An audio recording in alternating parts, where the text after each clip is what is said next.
ఆషాఢమాసం అంటేనే జగన్నాథ స్వామి రథయాత్ర. ఈ రథయాత్రకి సంబంధించిన వింతలు చాలా మందికి తెలియవు. మరి ఈ వీడియో ద్వారా అవేంటో ఇప్పుడు తెలుసుకుందాం. బ్రహ్మపురాణం, పద్మపురాణం, స్కంద పురాణం లాంటి పురాణాలలో సైతం ఈ రథయాత్ర గురించి కనిపిస్తుందంటే ఇది ఎంత పురాతనమైన రథయాత్రో కదా.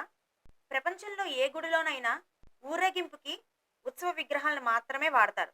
అలాగే భక్తులు గర్భగుడిలోని స్వామివారి దగ్గరికి దర్శనానికి వెళ్తారు. కానీ పూరిలో మాత్రం గర్భగుడిలో ఉండే దేవుళ్ళే గుడి బయటికి వస్తారు. ఆ సమయంలో వాళ్ళని ఏ మతం వాళ్ళైనా చూడవచ్చు. రథంలో ఊరేగిస్తారు. ఈ జగన్నాథుని రథయాత్ర కోసం ప్రతిసారి కొత్త రథాలని తయారు చేస్తారు. వీటి తయారీని అక్షయ తృతీయ రోజున మొదలు పెడతారంట.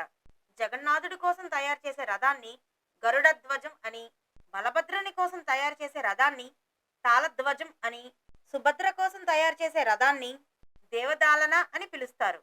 ముగ్గురిని మూడు వేరువేరు రథాల్లో ఊరేగిస్తారు.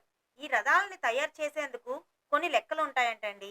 ఏ రథం ఎన్ని అడుగులు ఉండాలి, ఎన్ని చక్రాలు ఉండాలి, ఆ చక్రాలు ఎంత ఎత్తులో ఉండాలి, ఆ లెక్కలన్నీ కూడా తూచా తప్పకుండా పాటించాలంట.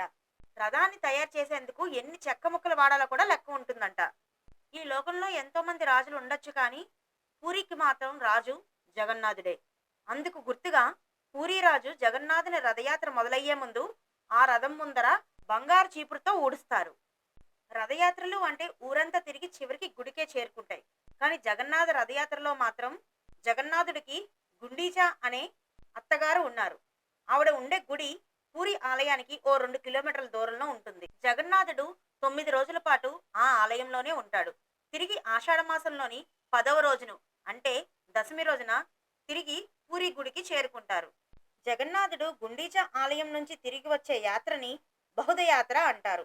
ఆ యాత్రలో భాగంగా రథాలన్నీ మౌసీమా అనే గుడి దగ్గర ఆగి అక్కడ తమకి ఇష్టమైన ఓ ప్రసాదాన్ని స్వీకరించి బయలుదేరుతారు. జగన్నాథుడు తన గుడికి తిరిగి వచ్చిన తర్వాత సునాబేష అనే ఉత్సవం జరుగుతుంది.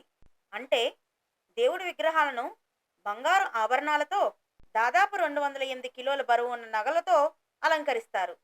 ఈ వీడియో మీకు నచ్చినట్లయితే తప్పకుండా లైక్ చేయండి. మీకు తెలిసిన వాళ్ళందరికీ షేర్ చేయండి. అను ఫ్యామిలీ తెలుగు ట్రావెలర్ ఛానల్ని సబ్స్క్రైబ్ చేసుకోండి.